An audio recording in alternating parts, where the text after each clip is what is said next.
Taille là, qui se prépare du côté de Mortagne. Déjà, bonjour à tous les deux. Bonjour.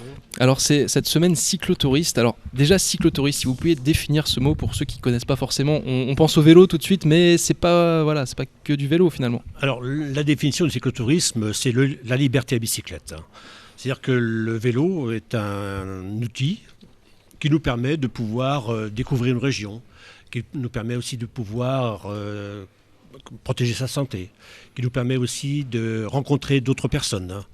Et donc, en France, il y a à peu près 1 millier de clubs de cyclotourisme et qui, chaque week-end, proposent des randonnées dans toute la France.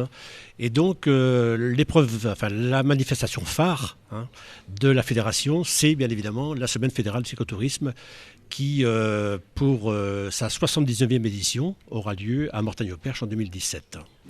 Pourquoi Mortagne était candidat ? Alors, l'histoire remonte à 1998, où à Mortagne, nous avons accueilli une concentration sur 3 jours à Pentecôte. Et nous avions accueilli à cette époque 1 millier de participants. Et les randonneurs, les cyclotouristes étaient repartis en nous disant « mais vous avez une superbe région qui pourrait servir comme semaine fédérale ». Et donc voilà, nous avons ça dans l'idée depuis 1998. Mais pour organiser cette semaine fédérale, il faut beaucoup de temps libre. Et donc, l'heure de la retraite étant arrivée depuis un certain temps, nous sommes une équipe qui, depuis 3-4 ans, déjà travaillons sur cette semaine fédérale. Est-ce qu'on peut avoir un aperçu justement du genre de parcours, quel genre de paysage on va pouvoir voir ? Est-ce que c'est tout Mortagne-au-Perche et on va aller assez loin ? Comment ça va se passer ? Alors, la semaine fédérale, permettra aux cyclotouristes qu'on va inviter, on pense accueillir 12 000 personnes pendant une semaine. Et le principe est de proposer chaque jour des départs cyclotouristes à partir du Carré du Perche. Et on va les emmener dans toute la région du Perche. Le Perche ornais, le Perche aurélien, le Perche sartois. Chaque jour sont des parcours entre 40 et 150 km qui sont proposés pour que chacun y trouve, sa satisfaction.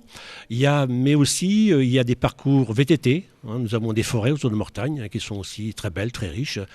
Nous aurons aussi des randonnées à pied. Et pour toutes ces personnes qui n'ont pas trouvé leur bonheur dans le vélo, dans le VTT ou dans la marche à pied, des balades en car. Mais le but de cette manifestation, c'est vraiment de faire découvrir la région du Perche sous toutes ses facettes, culturelles, architecturales, gastronomiques, etc. Et ceux qui ne connaissent pas le Perche vont découvrir que c'est particulièrement vallonné. Alors effectivement, c'est assez vallonné.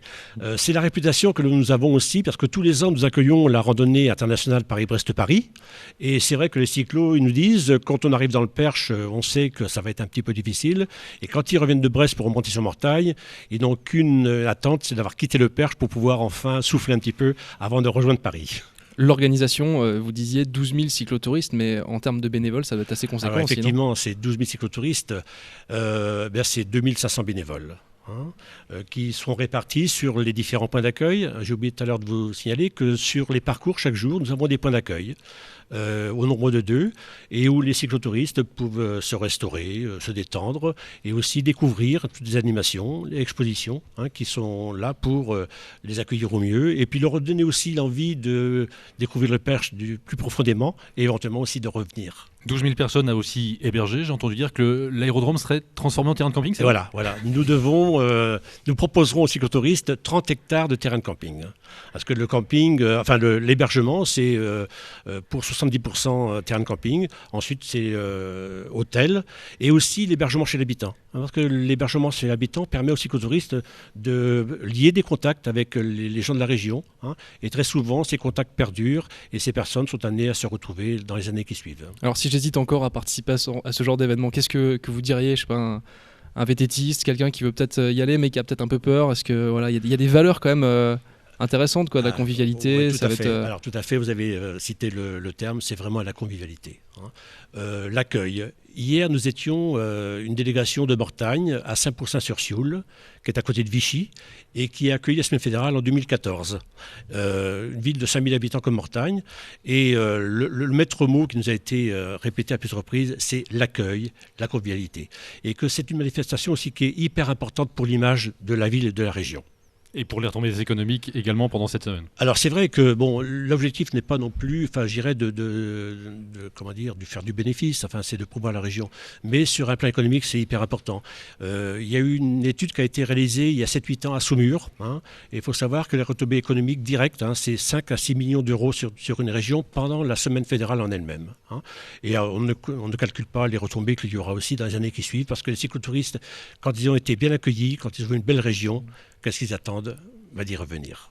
François Baudouin, Dominique Lasselin, vous souhaitez quoi? Beaucoup de courage pour la suite de la préparation? Oui, beaucoup de courage, c'est vrai, mais bon, beaucoup d'entrain. Nous sommes une équipe. Un de nos cyclotouristes nous a qualifié d'une équipe de ouf. Et c'est vrai, nous sommes une vingtaine de ouf qui, chaque mois, on se réunit à travers différentes commissions pour faire que cette semaine soit. Alors, c'est une semaine unique dans la vie des bénévoles, mais aussi unique dans la vie d'une région. Merci beaucoup. Merci à tous les deux d'être passés. J'espère qu'il ne va pas m'en vouloir. Jean-François Leboucher, c'est un autre ouf de Mortagne pour dire les choses comme ça, d'un point de vue animation.